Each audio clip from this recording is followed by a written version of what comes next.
orúkọ mi ni ọ̀gbẹ́ni Ọláníwájú Ibrahim Balógun, alága Iléṣà East Ìkọ̀tún, tí mo tún jẹ́ igbákejì fún agbọn chairman ìpínlẹ̀ Ọ̀ṣun Honorable Abíọ́dún Ìdòwú.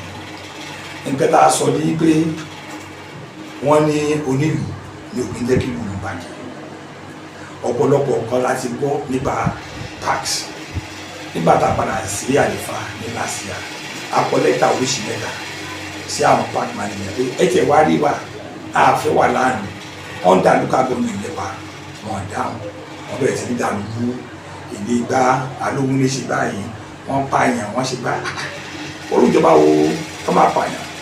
A tún pé wọn tẹ́ bá gbàgbé náà ìgbàgbọ́sẹ̀ ní kọ́kọ́ fọ alóhùn lè sàn ẹ̀sìn ní pé ní ọdún tó lọ alóhùn lè àwọn ọlọ́pàá wọ́n rí ìbọn English pistol náà tó wọ́n rí mọ́tò rẹ̀. Ẹ bá dẹ̀ wá wo ìlú òfin Nàìjíríà tó ní kó wá dúró section 1E 1999 constitution of amendment.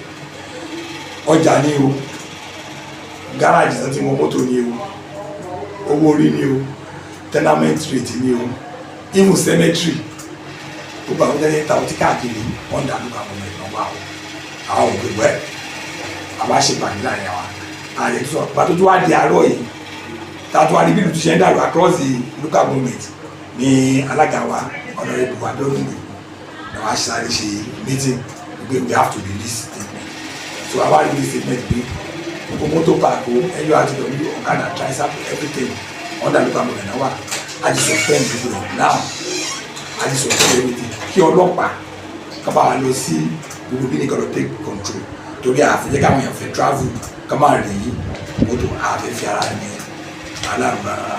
So títà fi máa mọ nǹkan tá a fẹ́ ṣe a máa padà lólé àlọ́ bá àwọn bàbá wa kábíyèsí àwọn ìyálọ́jà àwọn ọlọ́jà àṣà all the opinion holders à pè wọ́n à bá wọn sọ̀rọ̀ pé báwo ni ká ṣe yanjú ọ̀rọ̀ yìí. So tàbá tí wàá get solution àpàdà àwọn bàbá pé a ti get solution nǹkan tá a fẹ́ ṣe lè tábà máa fi tu aráàlú tábà máa fi aráàlú ó jẹ́ ìtumọ̀ pátá ká.